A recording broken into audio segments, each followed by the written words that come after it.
Bad luck. If you're, you know, a pop figure, you know what I mean, like in this world, like Marilyn Manson, who you do, and Jessica Simpson, and Sarah Palin, I guess she's. But you can see why, if you do Sarah Palin, people might think, oh, he wants to make a statement about Sarah Palin or American politics. I want to nail her, but. Oh, you got. If anyone's gonna, I think you got a good chance. Yeah. Imagine this: a Hollywood heavyweight like Will Smith, the polished superstar everyone saw as the clean-cut champ, low-key shook by a Detroit street poet who spits truth like fire.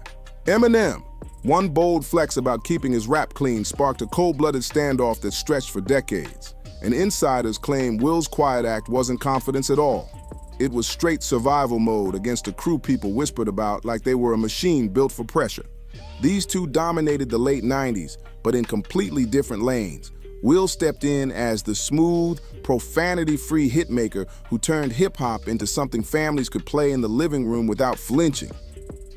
Eminem came in raw and unfiltered, dropping verses that felt like ripped open diary pages, turning every struggle into platinum hits and every controversy into something unforgettable.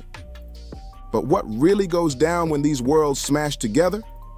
What happens when a Grammy-winning smile runs right into a lyrical middle finger that refuses to back off? Stay in the studio, I keep working, you know? It doesn't matter if the movie did nothing or it did 100,000 million. It doesn't matter. Like, I stay working, just like how, you know, Rakim or Run DMC influenced me, and I can tell you how they did. You would have to ask. We dug through old interviews, behind-the-scenes chatter, and all the quiet talks people kept tucked away. And what surfaced wasn't just a feud. It was a full-on power clash that twisted career paths, exposed deep fears, and left one of Hollywood's biggest names wondering if he ever truly held the reins in the first place. It kicked off back in 1998 when Will Smith, fresh off Men in Black and still glowing from his Fresh Prince fame, stepped into a Philly studio where DJ Jazzy Jeff was working with a then unknown Eminem. Jeff later shared that Will listened to M's verse, paused, and dropped a line that would stick to him for years. You're gonna be the biggest flop in the world, or you're gonna be the biggest thing hip-hop has ever seen. Then he just walked out like it was nothing. Most people would have brushed it off as a casual comment, maybe even a sideways compliment. But for Eminem, that line hit different. It felt like a direct challenge. And when you're a hungry artist from Detroit's 8 Mile, where respect is your armor and every word counts, a challenge isn't something you let slide. It's something you answer loud. Jump to February 2000 at the 42nd Annual Grammy Awards, where Will hit the stage to accept Best Rap Solo Performance for Will 2K. He made sure to say, "I never harmed nobody in none of my records. I never used no profanity in none of my records, and still I managed to get up here." The crowd went wild. The media uplifted him. But back in Detroit, someone was keeping score. Dark and, you know, other things, but sometimes it's very funny. The new single is very funny, and you have a firm grasp of popular culture. You kind of, I think the word that young people use is diss. You diss some people in the new single. Some. Yeah. Now, do you have any feedback? Do you ever meet those people? Do they ever contact you and let you know what they think about? By that point, Eminem wasn't just some new rapper trying to squeeze into the game. He was a full-on storm blasting through the industry.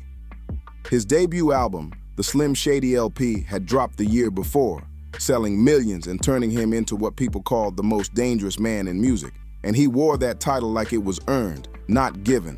His verses came harsh, his delivery never let up, and his rise felt impossible to slow down. So when Will Smith stood on that Grammy stage and basically set himself up as the moral guide of hip-hop, it hit way harder than a simple speech. It came off like a shot fired, and Eminem, someone who never backed down from anything, answered the only way he truly knew how, through a razor-sharp diss that sliced through the entire scene. 3 months later, the real Slim Shady dropped, and right in the middle he let off the line everyone still remembers. Will Smith don't got to cuss in his raps to sell records. Well, I do, so F him and F you too. The bar was raw, unfiltered, and impossible for anyone to pretend they didn't hear.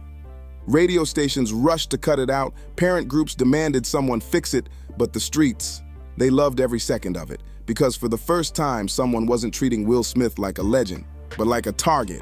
You know, people are gonna pass judgment. They're gonna say what they want to say, and they're gonna make their own conclusions or whatever, you know. And they're more than welcome. Here's where things really heat up, because this wasn't just a battle of lyrics. This was a fight for power. Will Smith had Hollywood backing him, studios, publicists, and a spotless reputation that made him entertainment's golden favorite. But Eminem rolled with a different kind of strength, the kind that came with serious muscle behind the scenes. He had Dr. Dre, the producer who didn't just make hits, he built kingdoms. He had Proof, his right-hand Detroit legend who made sure people respected Eminem long before the charts did. And by 2002, he had 50 Cent, a rising heavyweight with a loyal crew that stood behind him without hesitation. This wasn't just a rap clash. It was two full machines staring each other down.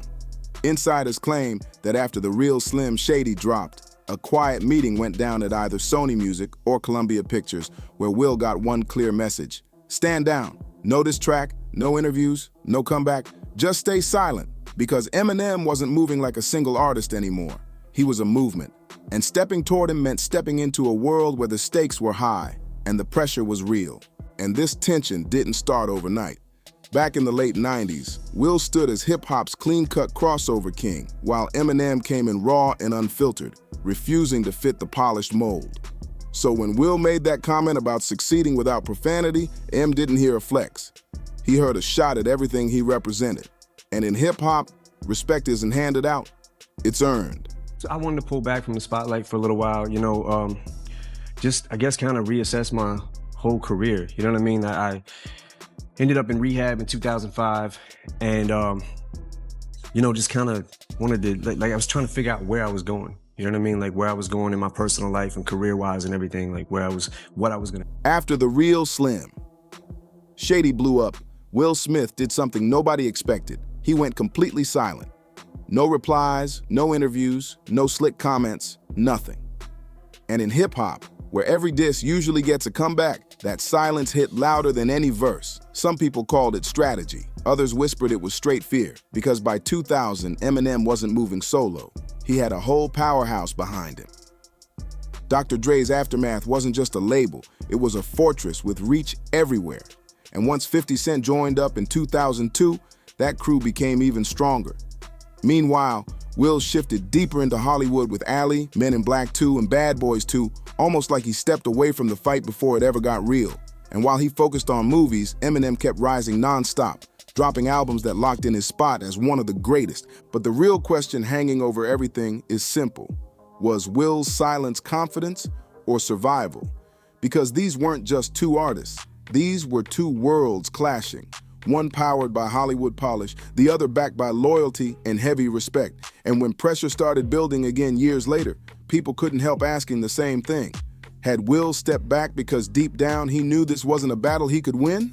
News here, the Academy Board of Governors banning Will Smith from all Academy events for 10 years, a decade. You seemed a little dazed afterwards, I'm not gonna lie. No, I was gone, dude. You know, that was a rage that had been bottled for a really long time. Let's break down the pattern, because once you see it, you can't unsee it.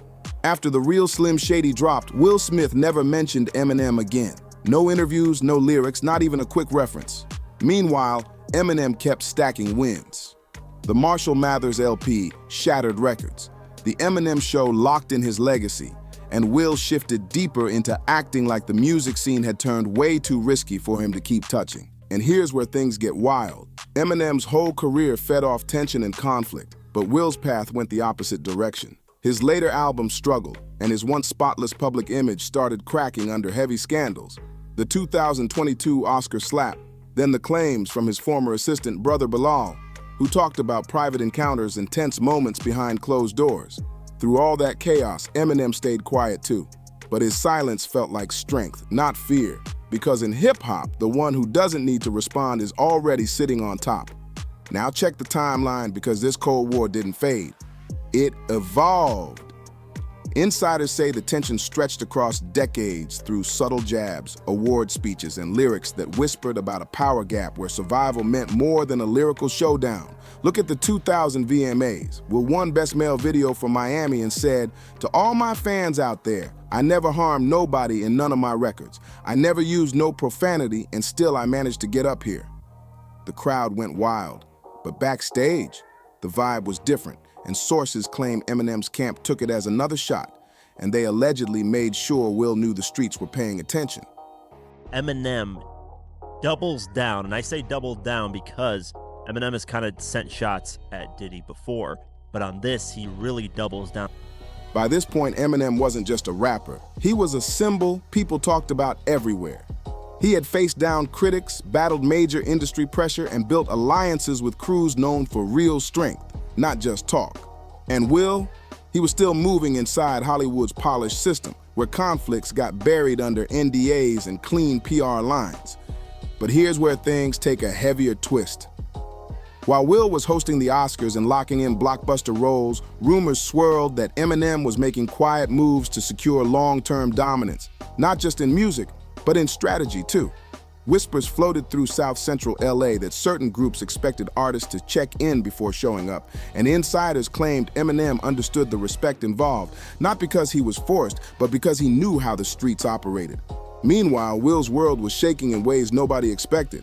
Allegations from Brother Bilal, claims about private moments, tense behavior, even talk about procedures, painted a picture that shocked fans, though none of it was proven. And through all the noise, Eminem stayed untouched, moving like someone whose respect came from real work, not image. Because in his world, respect wasn't handed out, it was earned, and Will was starting to feel how harsh that lesson could be. Now let's talk about the machine, because that's where the real story sits. He doesn't care what, the new generation thinks of him. He doesn't care what, what he says offends people. It's classic Slim Shady. Will Smith had Hollywood behind him. A system built on polished control, tidy narratives, and burying anything that didn't fit the image. Eminem had something completely different. He had the streets, he had Dr. Dre, a producer who understood power on a level bigger than music. And he had Proof, the loyal brother who made sure Eminem was respected across Detroit's toughest blocks. By 2002, he even had 50 Cent, a man who came in with his own strong crew and serious momentum. This wasn't just a rap beef. This was a clash between two empires. In that kind of world, Will's silence didn't just feel strategic. It felt like straight survival. Because stepping toward Eminem wasn't about trading bars. It was walking into a lane with totally different rules and real-life pressure attached to every move. But here's the deeper question. What if Will's silence wasn't only fear? What if something else was going on? This Cold War took place during a time when hip-hop was splitting into two lanes, the clean, Hollywood-ready version Will represented and the raw, unfiltered lane Eminem embodied. And in that split, Will's music began fading while his scandals kept building, even as his movies stayed strong. Meanwhile, Eminem kept rising, controversy and all, and every time Will stayed quiet, refusing to jump in, it sent a message. Not that he avoided the fight, but that he knew this wasn't a fight he could win. Was my man, this is probably irreparable. Now let's jump to today, because the shockwaves from this Cold War are still hitting hard. When Will Smith walked on that Oscar stage in 2022 and slapped Chris Rock, the internet went wild. But the real question people whispered wasn't about Chris. It was about Eminem. If Will was ready to step to a comedian over a joke, why did he never fire back at one of the sharpest diss tracks hip-hop ever heard? Insiders claim the answer is simple. Eminem wasn't just another rapper. He was a force backed by a machine Hollywood couldn't touch. And in that world, staying silent wasn't weakness. It was the only card Will had left to play. But here's where things get even more intriguing. While Will's career has been bouncing between scandals and attempts at rebuilding, Eminem's legacy just keeps leveling up. He's a Hall of Famer now, respected everywhere. And Will, he's still working to restore that image, still dealing with the fallout from Oscar night, still facing constant whispers about what went on behind closed doors. Looking back, one thing becomes clear. This was never just a diss track. It was a clash between two versions of success, and only one stepped into the fight, while the other chose survival. But at what cost? So here's what we want to know. If Will had responded back in 2000, would his story look different today? Drop a comment, hit like, subscribe, and tap that bell. Because this ride is just getting started. Stay locked in. The real battles happen in the shadows.